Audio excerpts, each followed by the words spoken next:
Teenage Mutant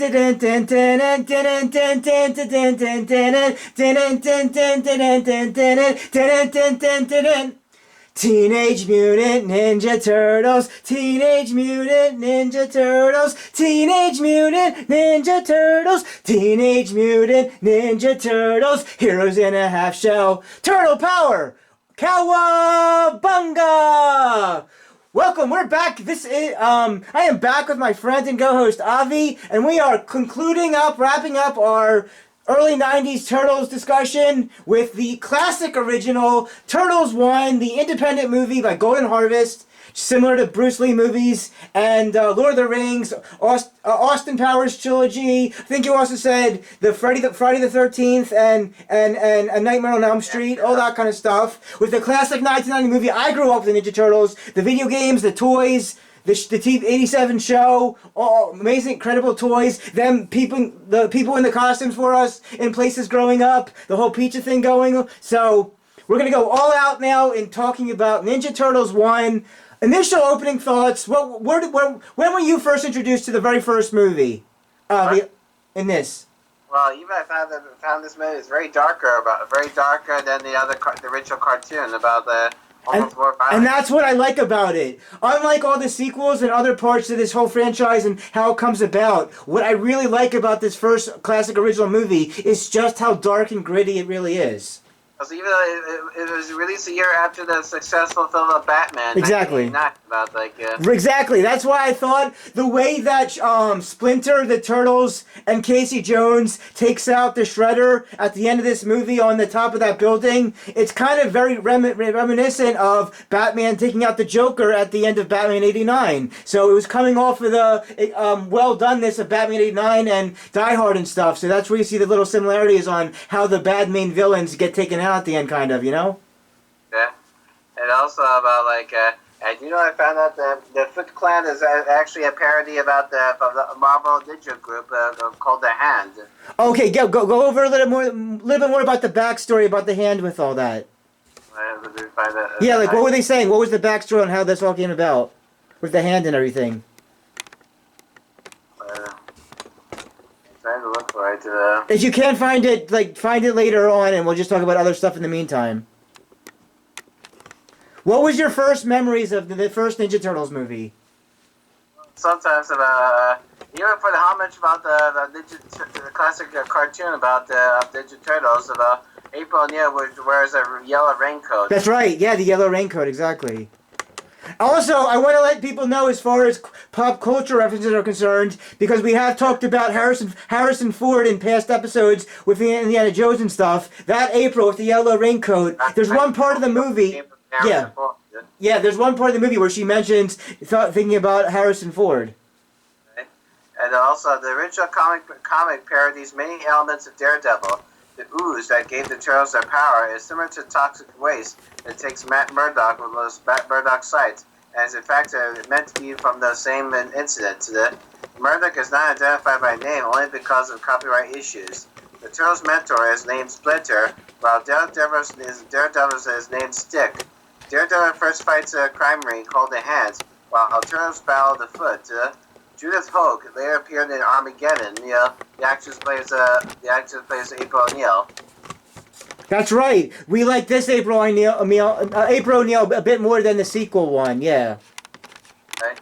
And the story takes place in New York City, but much of the production took place in North Carolina, right, with a couple of location shoots in New York City during the summer of '89 to capture famous landmark areas such as Times Square, Empire State Buildings, and the Hudson River.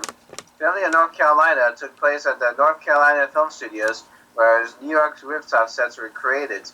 Production designer Roy Ford Smith and his art director Gary Wisner went to New York City 4 months prior to filming and took still photographs of rooftops and other various locations. While in New York City, Smith and Wisner were allowed to explore the abandoned Brooklyn subway line, as they could not gain access to the city sewer, but the structure of the subway had the same principle as the sewer. You also went to a water tunnel, which had large pipes running through it. Before you continue with all that, at the top of the page there, does it say exactly how much bits of trivia that this movie actually has? Just because all these movies have so much trivia. Like I need to go over some trivia right now. How many numbers of trivia does it say this movie has? Trivia. At the top of the page, it say how many numbers of it all it has. Because trivia could go on for hours and hours. So just out of curiosity, how much trivia does it say it has? Of number count, a bit. Like something about around. At the top, it should say at the top of the page. Didn't say it, but there's just like 50 of others. Hold on. I'm gonna minimize the screen for a sec. I'll tell you how much there is. All right, let me just see real quick. Keep talking about other stuff about the movie while I look it up. What's also interesting about that same year as Home Alone, about the Home Alone. shows, the both scene had a very common, like how to bribe the pizza delivery guy. Tell me more about the pizza delivery driver thing. Because the pizza delivery guy is actually a man who wears a Michelangelo's rubber suit. Right. Oh wait, what happened with the rubber suit? Because there's 4 actors who wears turtles and rubber suits to make their live action appearance. Oh, okay. One about the passenger on the passenger on the taxi scene, about what the heck was that, about the. Oh, okay. You're confusing me though, because you're adding Home Alone in there.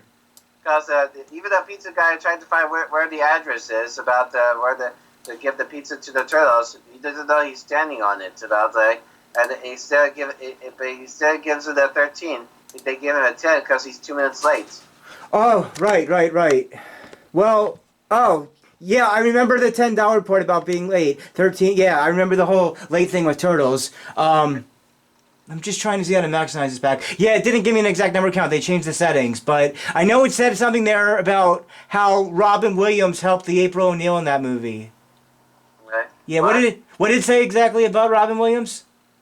Robin Williams? Yeah. Beginning? Well, Robin Williams, who was a big fan of the franchise, provided Judith Hoke with information regarding her character through his comic book collection. The two were co-starring Cadillac Man when the Turtles film went into production. Okay, before you continue, are you nervous because you keep playing with whatever that, is that a pencil? It's my hobbies. I did that since I was a child. It's like, it's also my favorite thing. I imagine as my own little. Is it a real pencil or what is it? Real pencil. All right, just be careful with that. Don't want to hurt yourself. So, I was saying, I like how dark and gritty this movie was. I think Turtles 2 and 3 would have been much better if they kept the same tone as that first movie, but obviously we know why they toned it down for the parents about the kids. But to me, this first movie is the best, the most classic original, so cool, so nostalgic. I really love this first movie so much. I remember like using it on the VHS so much that the VHS tape would get really torn up on how much I watched that movie. And it's just like, I love the suits. I love how they're in live action big suits, how they can still fight in the suits. I like Splinter. This is the best version we get of Splinter. We get the best version of Shredder as well. The best Shredder. We get the Foot Clan. Do you know who's also in that movie as the earliest role as Sam Rockwell? That's right. He plays one of the people in Shredder's group there. That's a very early Sam Rockwell, who would play one of the villains in Iron Man 2. Iron Man 2, he's also in the movie about the one about Galaxy Quest. And right, on that too, Galaxy Quest, yeah. So we've got... It's all independent films. Somebody did independent films. Right, yeah, he does independent... Yeah, that's right, he does independent as well, yeah. A young Sam Rockwell is in this movie towards the parts of it, yes. It's funny how... Speaking of the Sam Rockwell parts, like with that, it's funny how, like, they're allowing kids to, like... have cigarettes and do drugs in this whole little team, this whole thing that Shredder got them to be a part of. Because that thing about the where the headquarters is, it reminds me like a scene from Pinocchio. You know, the Pleasure Island thing. Right. Wait, what happened with Pinocchio? In Pinocchio, Pinocchio and Turtles are both about the naughty boys go to Pleasure Island where they do lots of fun. Okay. Skipping schools. All right. In an unhealthy way. Interesting. Another thing as far as the movie's concerned, as far as outtakes and deleted scenes, is that they had a deleted outtake scene at the end of the movie that they didn't end up using, but they have it in the DVD or in the features, where it shows how the outside of the windows and the comment about with it had split April and the kid Dan in there, and how I don't know, you have to read what it said exactly, but even though about when Raphael argues with Leonardo about inside before the Raphael storms out about because you did notice there's one technical crew member actually makes appearance. the crew member is the crew member was in part of the suits or something. No, about even the one wears the tan suit, that orange cap. You didn't notice in the corner. Oh, wait, what's going on with it? What's going on with the cap? Yeah, the technical crew member actually be involved in the film without the clear the scene. In which part? In which part? When Raphael argues with Leonardo. Oh, okay. I'd have to see the exact scene to know exactly what you're talking about, but okay. Yeah. Even there's one scene about it focusing about it's only made it to the movie is the one boy named about the Danny. That's right, Danny. Yeah. Because even though it has his lesson about from being bad to being good, about the meaning of, when he learns about that, when he suddenly saw witness where the turtles are hiding, yeah, and he didn't know it would lead to consequence about when it burns down, about what he felt guilty about. Yeah, I mean, he's very much responsible for them finding their home, their layout there, which means them have to find an entirely new home for the second movie, and then that home from the second movie is brought back in the third movie, and we got the only Donatello voice I like, Corey Feldman in 1 and 3, but not caring for the voice of Donatello in the second one. And yeah, this Dan character, he's kind of not that memorable. It's like they got the Dan kid in this first movie, who's pretty much forgotten about after this movie. Then in the second movie, you got Keno or something. The kid, he's also kind of like not even talked about in any movies after that second movie. So it's like they have these throwaway little characters, whatever. But the actual turtles. Before I want to not say exactly what I really like about this movie, what exactly my favorite scene is. And I think you're going to know which scene I'm talking about. My favorite scene in this entire movie is towards the end, when they're still at that Carolina's beach house place, getting away from New York City, and finally... a farmhouse where they could hide. Right, where they're hiding, right. And then after they're all together, the four turtles, the four brothers at night, where they're just sitting by that bonfire, just like meditating, able to get a kind of spirit. Conjures up the spirit. Yeah, the spirit, getting the spirit of Splinter and Splinter's lines to them. That whole bonfire with the turtles and Splinter, how that was done, very, very well done in that bonfire scene right there. And then also in the same way around that, while they're still there around that place, after the bonfire, them also like practicing fighting each other outside with their weapons before they have to go back in New York. Those two things in the house outside there was really well done. Even one day that you did most of it where they train themselves, learn to fight about practicing. One turtle wears a farmer hat. Oh yeah. There's a farmer hat for sure. Yeah. Nice. Like we said, this the farmer hat. Yeah. So this originally came from. All of this actually originally came from a 1984 Mizraj comic, which then led to the 87 animated show. But this dark first movie I really love. I think it was a missed opportunity that the second and third movie weren't also as dark and gritty as this first one. But yeah, I grew up with this. I was doing Turtles from age 5 to 7, 90 to 92 or around there. By the time you get to the third movie, I'm like, wait, what are they doing here now? But like, you're a little bit younger than me. Did you see this movie first? Did you see any of the sequels first? What's your experience with Ninja Turtles? I see the sequel first. Which one? The second one? Ooze? Second. Okay. So you actually saw Ooze before the first one? What? Did you actually see two Ooze before the first one? Yeah, and before that I got mixed up with the 87 cartoon version. And when did you see the 87 cartoon? Since after the second movie about it, just watch on VHS. Okay, so at what point did you finally get to see this first original movie? After I watched a cartoon about it, if I asked my parents' permission. Okay, right. I get the permission part with how, yeah. Well, back then, but now, whatchamacallit.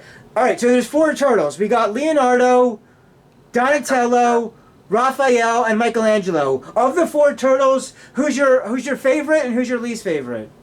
Well, even what changes from the cartoon to the 90 movie, because for the rest of it after the 90, because in the cartoon version of Raphael, he's very very loudmouth or something like. That's supposed to be his character, yeah. But for after the '90 version, now that Raphael continue like it's very hot-headed, had anger issues. Right, that's also part of his character. Like being rebel type. Yeah, that's why. Yeah, that's part of his character. That's why in the first and second movie he leaves the other turtles to go out and do something else, and that in the beginning of the third movie, when they're all doing that silly dancing, he takes his weapon and just throws it out inside the room. But then he has a softer part about when he meets a boy named Yoshi. Yeah, the boy Yoshi, which we talked about in the third movie. That's like a father figure. So like right, exactly. Yeah, that was all well done with the third movie. So if anybody hasn't caught it yet, we have Turtles 3, 1993. That's what we're talking about right here, right now. Catch Turtles 3, 93. A few episodes back on here. And, let's see, what else? What else do you think the audience should know about the original classic Turtles 1990? What do you think the audience listeners should know? You guys should know about, like, even sometime towards the end of the movie, one of the street punks, Sam Rockwell, tells the police chief to check out the East Warehouse over at Lairman Island.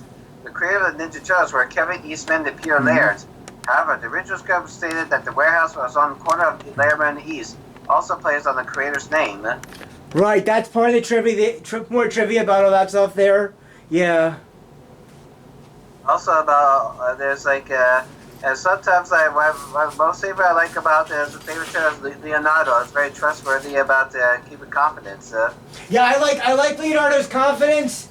I like how he's the leader. I like how he gets a sword and always is guiding the rest of his brothers. So would you say that Leonardo is your favorite turtle? Yeah, the Leonardo's favorite turtle. Like Leonardo, is it Leonardo? Yeah, Leonardo. The blue yeah, me one. too. And who's your least favorite turtle? Sometimes like for the first one about Donatello and Michelangelo, he's a very buddy relationship but I thought Donatello was supposed to be like a techno guy. The tech guy is supposed to be Donatello. Yeah, but this one is always just always beyond Michelangelo's side. Yeah. Like in this first movie, Donatello doesn't really have a whole lot to do tech-wise. He doesn't really get tech until the computer on the second movie and that stuff about Japan in the third movie. But he's really not shown to be really techy in this first movie. But yes, he's buddy friends with Michelangelo in this first movie. Yeah. Right, and sometimes and there's also what he's gonna say about the script is based mainly on the early Ninja Turtles comics, including the stories of the Turtles' origins, rooftop battle, sojourn to the farmhouse, and battle of a shredder. Elements were taken from the 1980s anime series, such as the Turtles' colored bandanas and love of pizza, elements of Michelangelo's character, and my April O'Neil's television reporter instead of lab assistants. Okay, all right. As far as the pizza part's concerned, I remember when I watched the VHS tape of the movie so many times, they would have, before the movie started, like commercials about whatever kind of brand of pizza. You know who directed this movie only for the first one? Steve Barron, right? Steve Barron? He does all the, from the Jim Henson Creatures shop, like even the one, the episode Storyteller. And the music video. Right. The music video. Oh yeah, that was all. As a Aha Take on Me. Oh yeah, that's a good song. That's a good song in there. Yeah. And a great music video. Yeah. As far as the Henson stuff is concerned, again, another missed opportunity that they weren't able to use the Henson suits for that third sucky movie. Yeah. Because and also about Steve Barron also directed some of the directed miniseries for Hallmark Entertainment. Like the one about Merlin, with Sam Neill. Okay, that's another bit of trivia, something there. And also Arabian Nights. Sure, Arabian Nights. Well, let's go back to Raphael for a sec. As far as movies and other movies in the movie is concerned, as far as pop culture references, doesn't it come out of seeing like a Gremlins movie or something? Oh yeah, the movie theater where Raphael's going out to the movie secretly. Because there's called Critters. Right, it was called, that's what it was, that's right. It was some Critters type movie. It was also distributed by the same company of Ninja Turtles, New Line Cinema. Well, that's why they were allowed to use it then, because it was the same company then. Yeah, they're copyright issue. Right. So he gets out of the copyright. So he gets out of seeing Critters, saying, what a crappy movie, Critters of whatever it is, and he's walking, and he sees some woman that needs to be, a old woman needs to be helped or something, but then when he gets there, he gets to first meet and deal with Casey Jones. So what do you make of Elias Cotes as Casey Jones in this? Yeah, Even I found out about Casey Jones' origins, how he becomes a vigilante is because when he was a child, his father owns a sports store, but even though it's under threat by the hoodlums, but they didn't pay them the protection money. But so wait, what's the backstory about all this? Say this again. That's what, along with his father, that's what Casey Jones becomes. It's something with his father, and say, what's the story again? Hold on, you froze. Hold on a sec, you froze.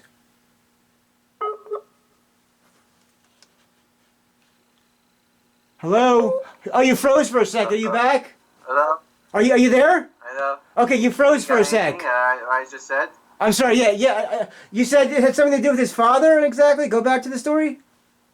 The Casey Jones' father owns a sports equipment store, but even they're under threat from the gangster, for the hoodlums, or he didn't pay their protection money. If he does it, it's too late to pay them. They burn it down along with him. Okay, so it has something to do with a store and his dad. A dad in a store type. I can't hear you.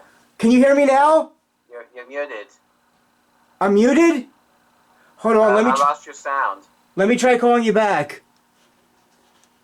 Hello? Hold on, let me try calling you back.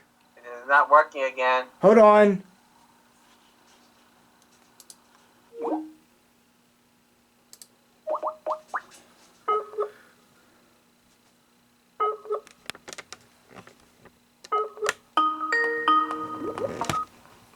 Hello? Hi, can you hear me now?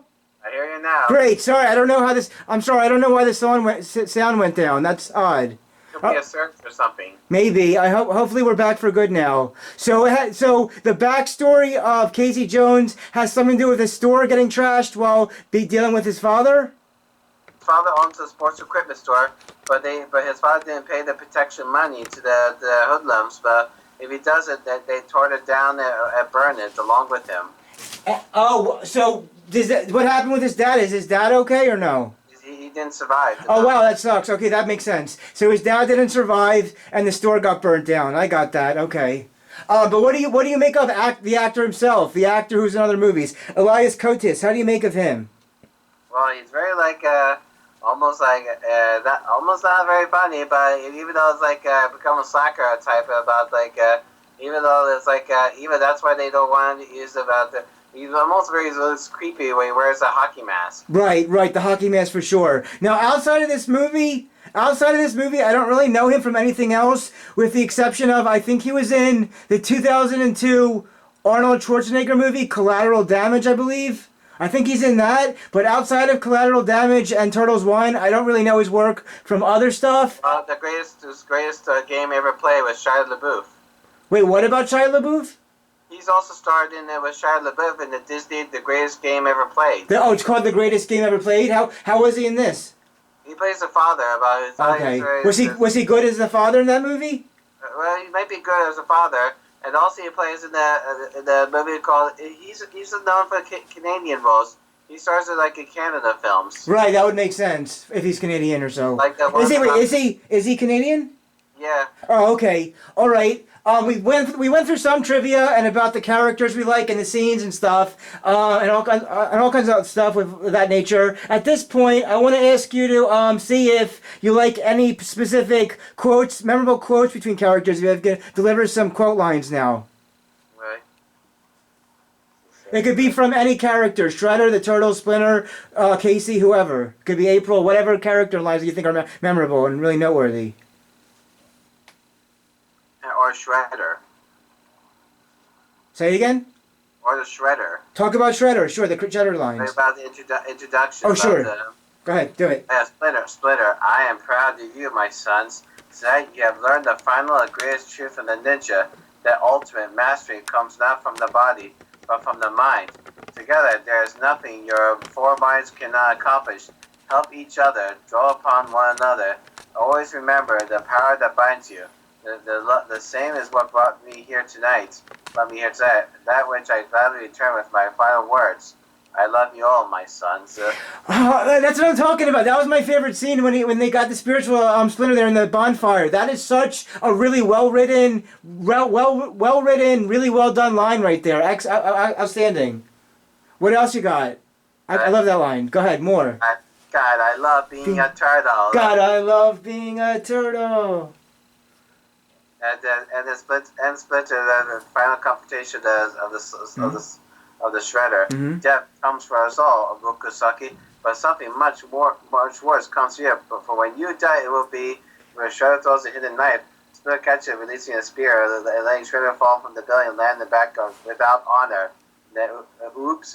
Right, and then Casey Jones just murders the guy there at that point. But I don't think it's a murder, but I think they just only say it's just only the helmet. It's just to say it's just a helmet. I'm sorry, back to the second movie. I just don't buy Shredder coming back in the beginning of that second movie. That was just like, they had to recon his death to somehow survive that whole thing. But anyway. Another good quote is that all fathers care for their sons. That's also great. The whole father-son theme. All fathers care for their sons. Excellent. Really nice.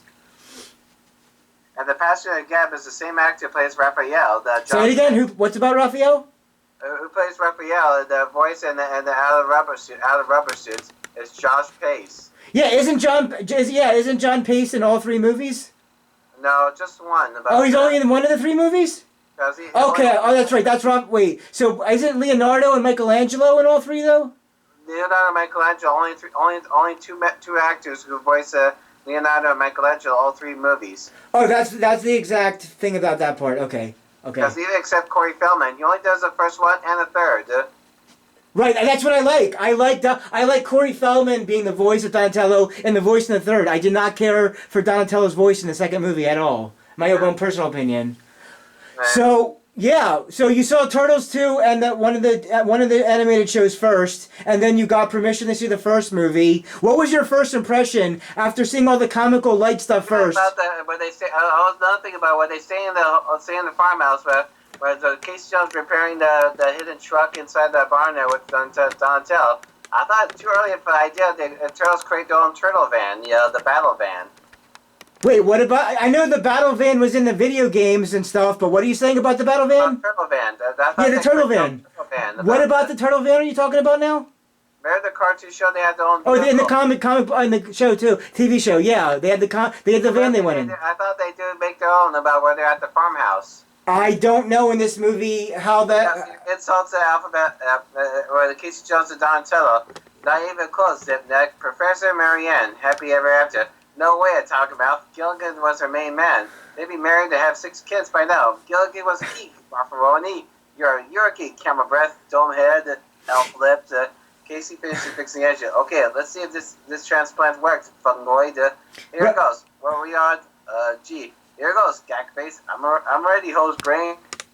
Right. So there you go. So that's again pop culture references. You got Gilligan's Island show in there. You got Gilligan's Island. You got Harrison Ford by April, and you got Wheel of Fortune, Van White, and all these, and then the novel and stuff. There's all these different pop culture and history like references that the Turtles talk about. This where they filmed the Grapes of Wrath? Yeah, that's part of it too. That's what I'm talking about. The novel, The Grapes of Wrath. All that stuff is meshed in, which is going to go over a lot of kids' heads until they actually see the movie as an adult for all these lines. And also they have a one about Wayne Gretzky on steroids. Yeah, there you go. Another reference there to hockey's Wayne Gretzky. There you go. Yeah. And then Casey having to tell April that on her voicemail, her boss fired her. Like, it's so many little things like that. Yeah, even how the phone keeps hanging on about what he left the message. Right, how the hang face is hangs on, how the phone hangs on like that, and also in the same scene around there, you got Michelangelo going against that other Foot Clan dude, where they try to outdo each other on the nunchucks. How they even that it makes fun about Bruce Lee. Yeah, Bruce Lee about moments about how they do nunchucking moves. Right, that's what I'm saying. Exactly that part. Yeah, exactly. All right. So also about another thing also about sometimes Shredder just showed up. Can anyone tell me who or what this is? I don't know, but I bet it never has to look for a can opener. Yeah, I like that line too when he said that. Steve Bannon directed. Steve Bannon, the director of this first movie. He also directed an SNL movie called Coneheads. I saw Coneheads, and I also saw it on SNL. Yeah, Coneheads, they're okay. As far as Coneheads were okay. As far as SNL is concerned, I really only like the movie A Nightmare. Not Nightmare. The movie A Nightmare. Not Night. A Night at the Rocks. A Night at the Roxbury with the Roxbury stuff. And but even more than that, Wayne and Garth in Wayne's World. I think we're well overdue for a Wayne's World 3. How about there's Blues Brothers? Oh, and yeah, the original Blues Brothers as well. 1980, the original, not the sequel years later, but like, yeah, the original Blues Brothers, with the way they say they're on a mission from God. That first Blues Brother, a really great movie, which I believe, doesn't that also have Carrie Fisher in it? Carrie Fisher and Pee Wee Herman. Oh, rest in peace now. Just to keep this current for everybody, recently we lost Jewish American comedian Pee Wee Herman, also known as Paul Rubens. So this is being recorded slightly after his death. So rest in peace to Pee Wee Herman, where they also do the whole whatchamacallit line in Turtles 1 also, the whole tequila. Dun dun dun dun dun dun dun dun dun dun tequila. Any more lines you got? Fighting through foot soldiers. Michael, hey Donnie, it looks like this one is suffering from shell shock. Too derivative. Well, I guess we can really shell it out. Too cliche. Well, it was a shell of a good hit. I like it. Stuff. Yeah, I like it. I love all those lines you just said right there. All of them. This whole movie with the lines. You see, this movie, to me, now, to many people who are not into Turtles, they're not going to care about any of this. But I grew up with this stuff, and to me, nothing ever surpassed the quality and awesomeness of this first movie. The sequels just did not do it. That's why I wanted to do the third movie first, then the second movie in the middle, and then finish it off with the excitement and great, really neatness and really incredibleness of this first movie. So, because I grew up with this. You probably just saw it.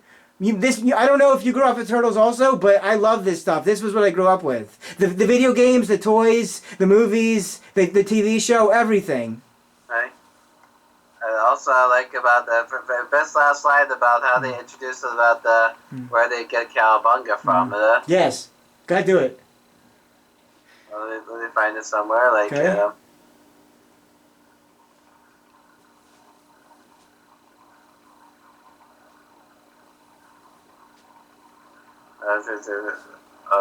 It's still a little while to look for it.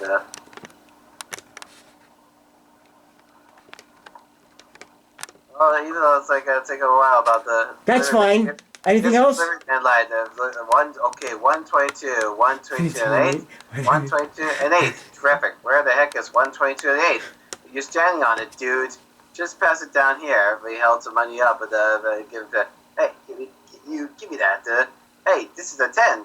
The tab is 13. You're 2 minutes late, dear. Oh, come on. I couldn't find the place.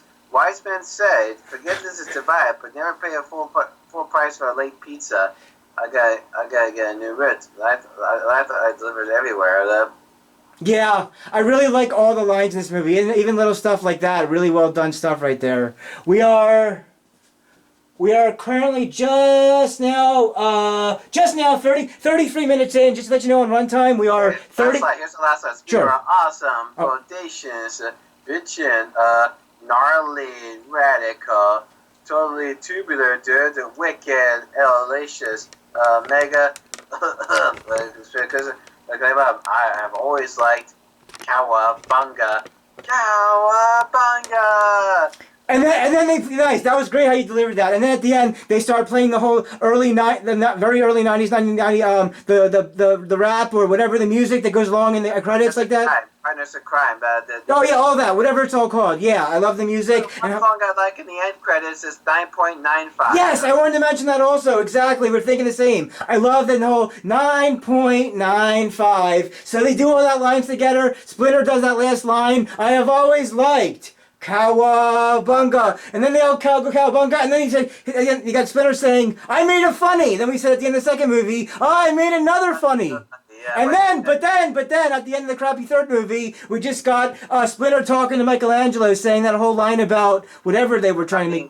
Being growing up, a bit emotional. Yeah, the emotional stuff of Splinter trying to get Michelangelo about whatever that old movie or show they were. The lampshade about. With the lampshade, yeah. Third, obviously, yeah, the third movie, the weakest. Say it again.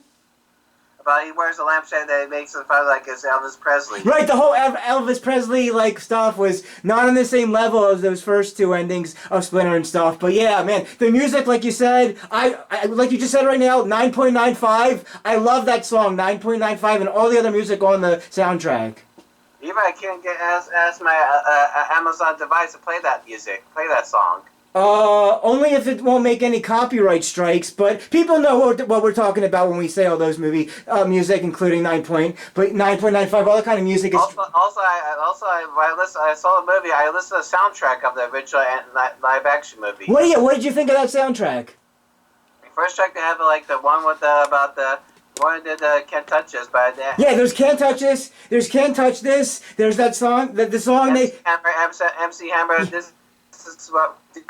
Yeah, that was one of them. Then also, whoever the guy did that... All the songs that were released make like you're on a new jack swing. Right, that was part of it. And then the one guy talking about how all the brothers and their story behind the whole plot. Speaking of one of those musics. Yeah, the music in these movies are well done. Really nice, great music. And also they have the Shredder theme. It's very too scary. Right, the Shredder's theme also, of course. Okay, now at this point, your final concluding thoughts and opinions on Ninja Turtles 1, and then give it a grade rating.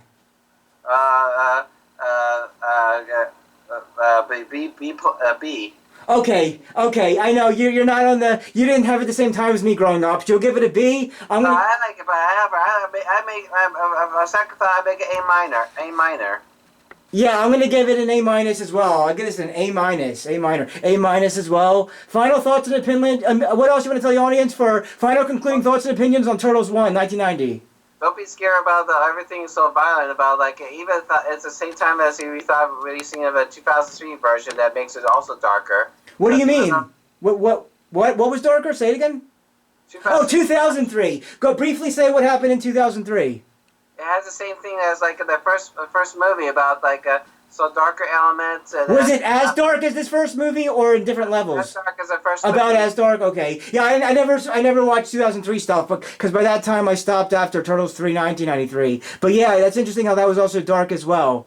So if anybody liked this, at some point, hopefully in the near future, we're going to be doing Speed 94 next with Keanu Reeves and Sandra Bullock. And if you're more of a Home Alone fan, Home Alone was mentioned once in here, we'll be doing Home Alone movies 1 and 2 back in this November. So and also another thing about it was the film editing for the Ninja Turtles, yes. The original first one. Sally Menke, she ends up doing film editing for Quentin Tarantino movie. Wait, who is this woman? What's her job title again? Sally Menke, a film editor. Oh, a film editor. What did she do with the film editing? She does film editing for Quentin Tarantino movies. Oh, okay. Oh, right, on his movies. Interesting. One quick thing about him. He said that his next movie, whatever it is supposed to be his... It's supposed to be his last. No, anybody that's a creative person like us, like him, we don't stop at just one thing. He is not done at a last movie. I'm sure he has plenty other creative things he wants to do after that, so I don't buy it's his last movie. He wants to write a novel or something. Yeah, he could do a novel, another movie, whatever he wants to do. Just like I heard about, he wrote his own novel of Once Upon a Time in Hollywood, a novel. Oh, okay, all right. I'm sure he's working on something right now, a few things. All right, cool. So if you guys like this, come back to hear Speed when Speed is out, and we'll be doing Home Alone in November. Anything else you want to tell the audience before we start to wrap this up? Even something that give a good advice to Splinter, always about father needs sons. I love that line and that theme in this whole thing. This first original classic movie about the relationship and emotion between the father and the son being together is just so timeless and so really terrific, really neat, choose your adjective type of stuff. I really love the father-son theme about this whole thing. Yeah, for sure. That's a good way to theme to bring people up about how they should look at the father-son theme element about it all. Excellent. Yes. Great. So we are now officially 39 minutes in. I think we got a good full complete episode for people to catch here. So let me know on Monday if you're ready, if you're able for Speed or not. That would be our last one before my trip. All right. And thanks so much for your thoughts and opinions about this movie. I hope this was a great conversation that people got out of. Yeah, that's a. I think so. That guy, everything all set up. I think it. Yeah. One more thing about the Shredder. The Sure. Shredder's difference is about the Shredder's very violent. But he has one thing. He has like a blade on his hand. Oh yeah, the blade. Now what you said? What was all set up? What was set up? The Shredder. Oh, you said the Shredder was set up. Yeah, he had a blade on his. I'm trying to see what you're. And his hand. And oh his yeah, hand, yeah. Wait, this is the violence. It's a violent movie. Shredder's violent. Definitely violence in this movie. People, if parents care about violence, this is a bit of a violent movie. It probably should have got a PG-13 rating instead of a PG. Right.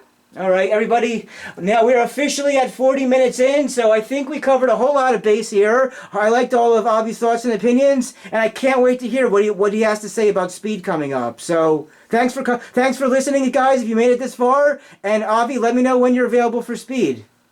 All right, I'll text you about its time. All right, cool. Sounds great. Awesome. So everybody, we'll see you next in Speed 1994. Okay. All right. See you next time. Signing out. All right.